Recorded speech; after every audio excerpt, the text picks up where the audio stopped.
الحمد للہ رب العالمین والعاقبۃ للمتقین والصلاة والسلام علی اشرف الانبیاء والمرسلین وعلی آلہ وصحبہ اجمعین، اما بعد، اعوذ باللہ من الشیطان الرجیم، بسم اللہ الرحمن الرحیم، فاسألوا اہل الذکر ان کنتم لا تعلمون۔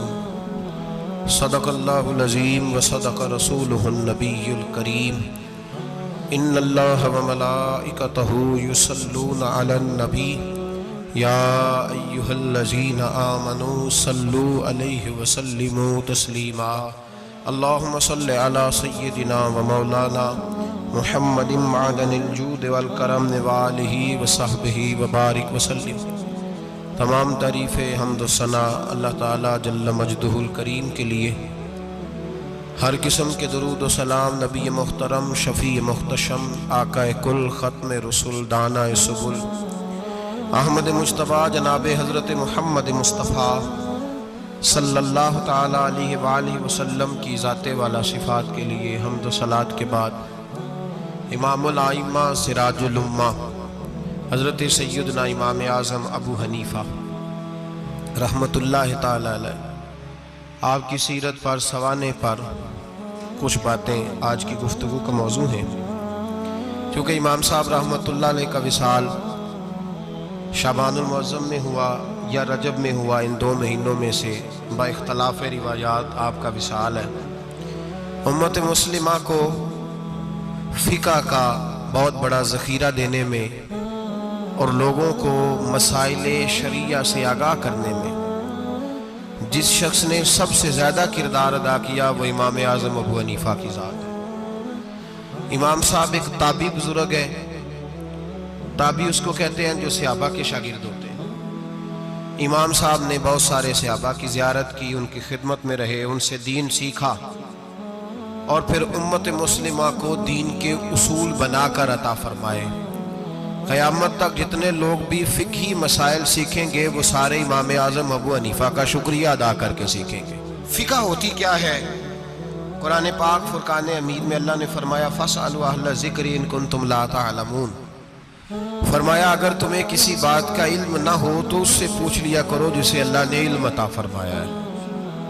تمہیں جب علم نہ ہو تو ان کے پاس جاؤ جنہیں اللہ نے علم دیا ہے۔ اس کا نام فقہ ہے۔ کسی عالم کی، کسی بزرگ کی تقلید کرنا، اس کے مقلد ہونے کا معنی یہ ہے کہ آپ کسی ایک شخصیت کے، ایک بزرگ کے قول پر اعتبار کرتے ہوئے کہ اس کو دین کا علم زیادہ ہے تو جو بات وہ بتائے، چونکہ ہر آدمی یہ طاقت نہیں رکھتا کہ وہ سارے قرآن کا مطالعہ کرے، تفاسیر کا مطالعہ کرے، احادیث کا مطالعہ کرے، ان کی شرح دیکھے، صحابہ کرام کے اقوال دیکھے، صحابہ کا اس مسئلے میں کیا موقف تھا، کیا رائے تھی، ہر چیز کو پرکھے۔ ہر آدمی کے بس کی یہ بات نہیں ہوتی، تو اس کے لیے شریعت اسلامیہ کے قانون بنا دیا گیا کہ ایک امام کی تقلید کر لو۔ دلیل کیا ہے؟ نبی کریم سید عالم صلی اللہ علیہ وسلم نے حضرت معاذ ابن جبل رضی اللہ تعالیٰ عنہ کو یمن کا گورنر بنایا تھا۔ یہ بات آپ نے تھوڑا سمجھنی ہے، اس لیے کہ یہ ہمارے دور کا ایک نیا فتنہ ہے۔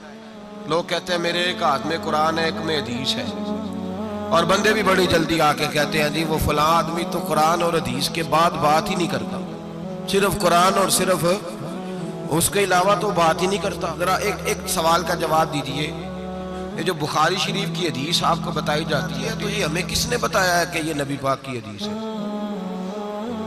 جی امام بخاری نے۔ کس نے بتایا؟ تو اعتبار کس پر کیا آپ نے؟ جی یہاں تو کوئی بندہ کہے نا جی مجھے ڈائریکٹ نبی پاک نے بتایا ہے، پھر تو سمجھ میں آئی قرآن۔ اور تو جب تو امام بخاری پر اعتبار کر رہا ہے، وہ کہہ رہے ہیں یہ نبی پاک کی حدیث ہے، تو مان رہا ہے، تو پھر اعتبار کس پہ ہوا؟ بولے اس بات کو سمجھیں۔ لوگ آپ کو بڑا صاف ستھرا سا نعرہ دیتے ہیں صرف قرآن اور صرف حدیث، تو بھئی یہ بتاؤ چلے قرآن پاک تو اللہ کا کلام ہے، صحابہ نے ہم تک پہنچا دیا، تو حدیث کیسے آئی؟ ان لوگوں سے بگڑ کر ایک نیا فرقہ بن گیا، وہ کہتے ہیں ہم اہل قرآن ہیں، ہم حدیث بھی نہیں مانتے۔ چکڑالوی گروپ اس کو کہتے ہیں، وہ لاہور میں بھی کچھ طبقہ اس کا پایا جاتا ہے۔ وہ بگڑ گئے ہیں، وہ کہتے ہیں صرف قرآن پاک، حدیث تو اماموں نے بنائی ہے، اماموں نے لکھی ہے، ہم نہیں مانتے۔ وہ ایسے نہ کرو بھائی، اس طرح تو سارا دین مشکوک ہو جائے گا۔ علم والوں کا رستہ ہمیں کس نے بتایا ہے؟ قرآن پاک میں۔ کس نے بتایا؟ اللہ نے کہا فَاسْأَلُوا أَهْلَ الذِّكْرِ إِن كُنتُمْ لَا تَعْلَمُونَ۔ اگر تمہیں کسی بات کا علم نہ ہو تو جس کو علم ہے اس سے جا کے، بھئی مجھے گاڑی نہیں چلانی آتی تو میں اب کہوں گا پہلے قرآن پاک سے مجھے نکال کے دو گاڑی، مجھے اللہ سکھائے چلانی۔ حدیث پاک میں پہلے لکھا ہو کہ گاڑی یہ اس کا نمبر ہو، فلانی علاقے کی بنی ہوئی ہے، میں کسی بندے سے سیکھ لوں یا مجھے حدیث پاک سے مل جائے گا؟ تو بھئی یہ عجیب سی بات ہے، تو گاڑی چلانی سیکھنی ہے تو جس کو گاڑی چلانی آتی ہے اس کے پاس جا سیکھ لے، تو دلیل مانگنے لگ گئے۔ تو بھئی قرآن اور حدیث کا علم جس بندے کو زیادہ ہے اس سے اسپیشلسٹ کے پاس جائیں آپ، وہ آپ کو بتائے گا آپ نے کیا کرنا ہے، بات ختم ہو گئی۔ اگر آپ کو شوق ہے خود مجتہد بننے کا تو ٹھیک ہے، آپ اتنا علم حاصل کریں، وہاں تک آپ جائیں۔ شیخ الاسلام خواجہ قمر الدین سیالوی رحمۃ اللہ تعالی علیہ، خواجہ صاحب کے پاس ایک شخص آیا، اللہ کرے یہ بات آپ کی سمجھ میں آ گئی تو بڑا فائدہ ہو جائے گا، بڑا فائدہ ہوگا یہ لفظ اگر آپ سمجھ گئے۔ اللہ کرے میری قوم سمجھدار ہو جائے، آمین تو کہنا۔ اللہ کرے سنی کو بھی کچھ سمجھ آنے لگ جائے۔ خواجہ صاحب کے پاس ایک بندہ آیا، کہنے لگا امام اعظم کی بات نہیں ماننی چاہیے، امام اعظم کی بات ان کی تقلید نہیں کرنی چاہیے، بڑی موٹی بات۔ خواجہ قمر الدین سیالوی کہنے لگے تیری یہ بات مان لوں؟ تیری بات کوئی نہیں سمجھ آئی آپ؟ کہنے لگا امام اعظم کی بات، آپ فرمانے لگے تیری یہ بات مان لوں؟ بندہ چپ کر گیا، کہنے لگا جی آپ نے کہا کہنے لگے تیرے جیسے فضول کی مانو اور امام اعظم ابو حنیفہ کی نہ مانو؟ فرمانے لگے تو خود اپنی تقلید کرا رہا ہے۔ خود ایک صاحب مجھے کہنے لگے جی ہم نہیں کسی کی مانتے، ہمارے مولوی صاحب کہتے ہیں صرف قرآن اور حدیث کی مانو۔ اور میں نے کہا تو مان اپنے مولوی صاحب کی رائے، ہمارے مولوی صاحب کہتے ہیں قرآن اور، تو میں نے کہا تو مولوی صاحب کی مان رہا ہے، قرآن حدیث کی کب مان رہا ہے؟ چھوڑ سارے کام، چل مدرسے داخل ہو، پہلے اصول سیکھ دین کے، پھر پورا دین پڑھ، اور پھر مجھے آ کے بتانا پورے دین میں سے کہ میں نے سیکھ لیا ہے، پھر میں مان لوں گا، ورنہ تو مولوی صاحب کی مان رہا ہے، تقلید تو کر ہی رہا ہے کسی نہ کسی شکل میں۔ تو ہم تقلید کیوں کرتے ہیں؟ سمجھیں اس بات کو۔ نبی کریم علیہ السلام نے حضرت معاذ ابن جبل رضی اللہ تعالیٰ عنہ کو یمن کا گورنر بنایا۔ نبی پاک نے فرمایا معاذ تمہارے پاس لوگ اپنے مقدمے لے کے آئیں گے، کیسے فیصلہ کرو گے؟ عرض کی یا رسول اللہ صلی اللہ علیہ وسلم میں اللہ کا قرآن دے کے فیصلہ کروں گا۔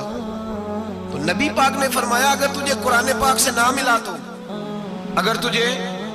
اگر آپ غور سے سن رہے ہوتے تو آپ کو اس بات پہ اعتراض ہونا تھا جو میں نے کہا، اس پہ آپ کو اعتراض ہونا تھا اگر آپ غور سے میری بات سن رہے ہوتے۔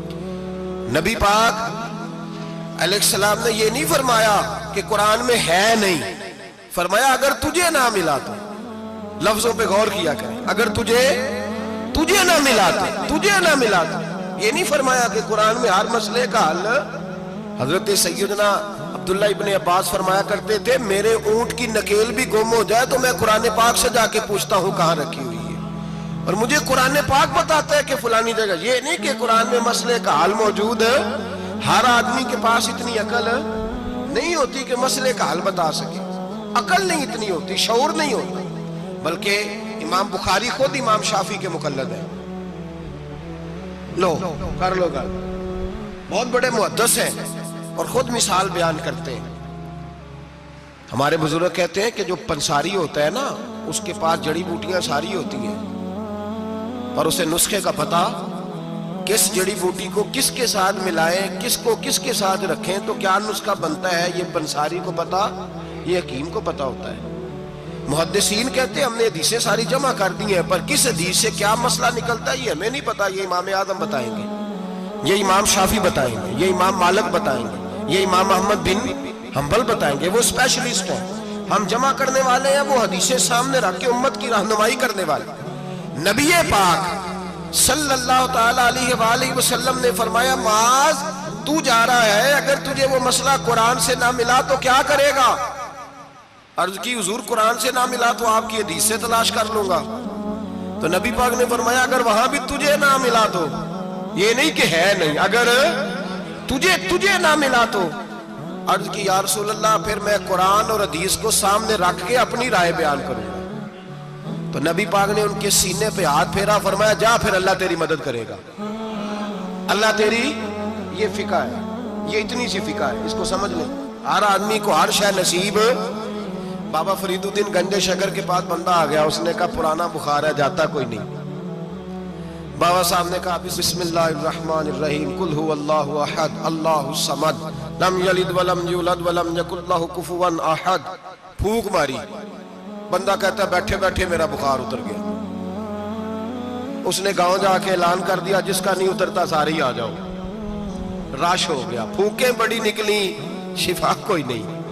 لوگوں نے پکڑ کے پھینٹی لگائی. انہوں نے کہا اتنی دور